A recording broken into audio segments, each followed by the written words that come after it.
Hello everyone for OneWrestling.com and OneWrestlingVideo.com. This is Bill Apter and welcome to the Apter Chat. You know, one of the questions people keep asking me is, whatever happened to Bob Backlund? Whatever happened to Mr. Backlund? They haven't heard any news about him in a while. And just at the end of December 2017, another anniversary came up, a big anniversary of the very controversial match of Bob Backlund losing the WWF title to the Iron Sheik. We have found Bob Backlund, and we try to call him on that fateful day in December in 2017 to reminisce about it with us, but he was away with his family. He is a terrific family man. Bob Backlund, welcome to the Apter Chat. It's great to be here, well, Mr. Apter. I would love to see you, Mr. Backlund. I would love to see you, but the magic of Skype isn't with us right now. Yeah. So first of all, I know that you were away, I believe, in Florida on vacation, and we were down visiting our daughter. Yeah. And you've been away from the wrestling business for a little while. The last time we actually saw you in the wrestling business was when you were trying to make Darren Young great again. Yes. So tell us about that. What was that? Did you feel that you had completed that task properly? No, it wasn't completed at all. It's not easy to get somebody to do the things that they need to do to get better. And I was trying to get him to implement more wrestling into his matches, and it was hard for him to change. And I think he needed more skills of wrestling in his matches to get to a better level. No, he needed to change his style just a little bit and do something different. Now, the WWE came with you with that idea because they know that you're constantly working at keeping yourself and other people who are involved in your family and your friends and all that, keeping them in tip-top shape. Is that correct? Well, I work out every day, and I try to work out hard. And my pulse was 42 the other day. Wow. So yeah.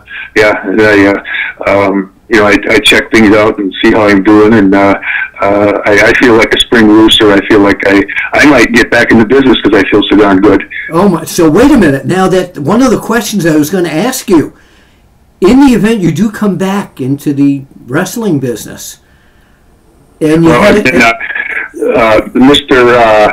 Tsunami, you remember him from Japan? Yes, Tatsumi Fujinami, of course, one of the great wrestlers. Yeah, he's been calling me, and I finally got his number so I can call him back. And I think I'm going to go over to Japan in sometime in the next few months.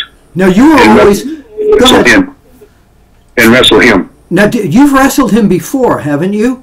A number of times. Very, very good in the ring. Yeah. Yes. Yeah. Now that leads to the question. Now, in Japan, I am assuming if and when this happens, that you will go back to being the Bob Backlund who we knew from back in the Missouri State title days, and the Bob Backlund that played by the rules and was a scientific wrestler, as we used to call it back then, rather than being Mr. Backlund? Yes. Yeah. Well, the Mr. Back character, it was good for me to do because I was able to really learn how to address a crowd and not have to worry about it. I could, I learned how to speak to people in a big event and not have to. I could never do that before. I was too shy. It took a lot of shyness out of me. I have to level with you, because I've known you since you started in Amarillo, where by mistake in the magazine, I think we called you Bob Backlund at the beginning, yeah. And you called and made sure we corrected that.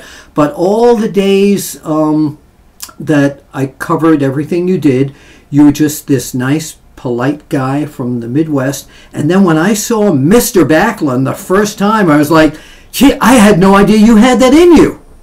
Yeah, nobody did. Nobody did. I didn't even know. And they laughed at when I said I wanted to be bad. They laughed at me because they thought I'd fall on my face. But I thought I was saving the world because morality went way down from the 80s to the 90s. People wanted to hear about lying, cheating, and swearing. And I asked Vince, let me be bad by being good. Was he surprised? He was shocked. Yeah. Yes.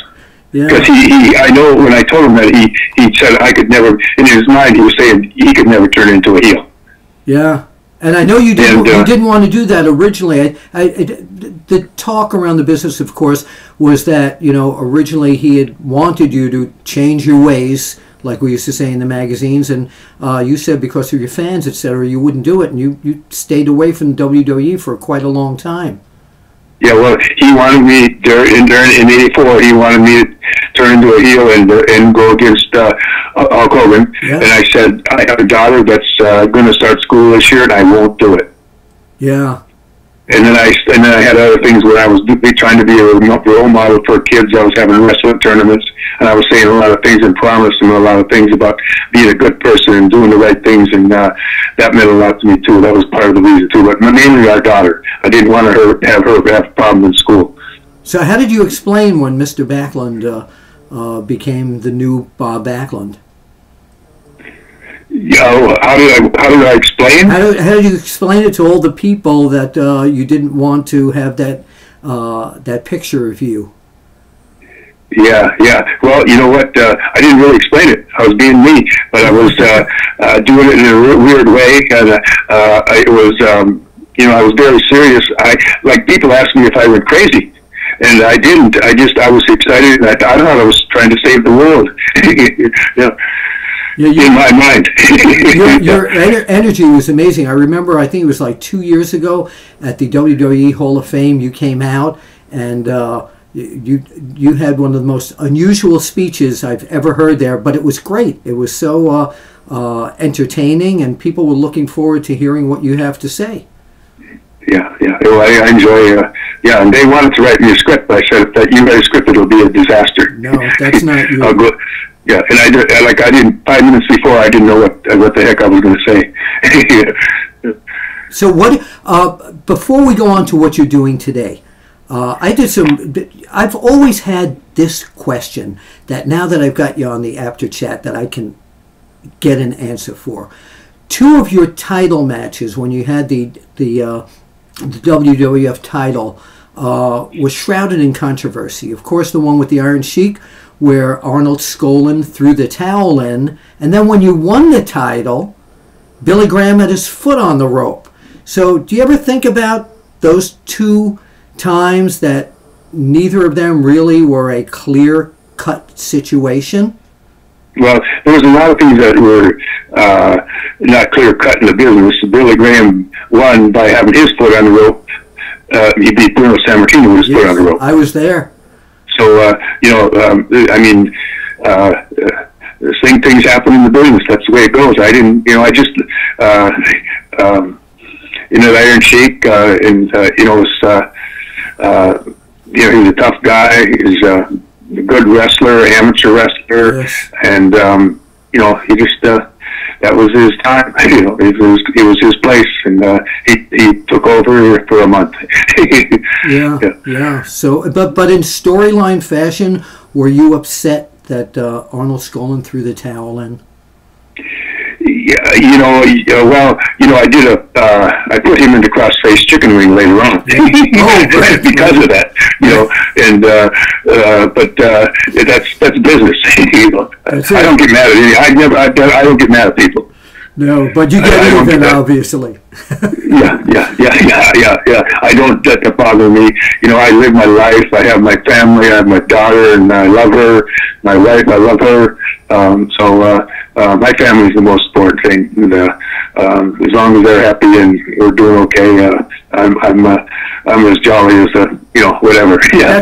So that's another thing. But and again, before we get to this, when we used to write in the magazines about your wife, her name Corky, we used to get letters, this is before internet, That can't be his wife's name. Yeah, yeah.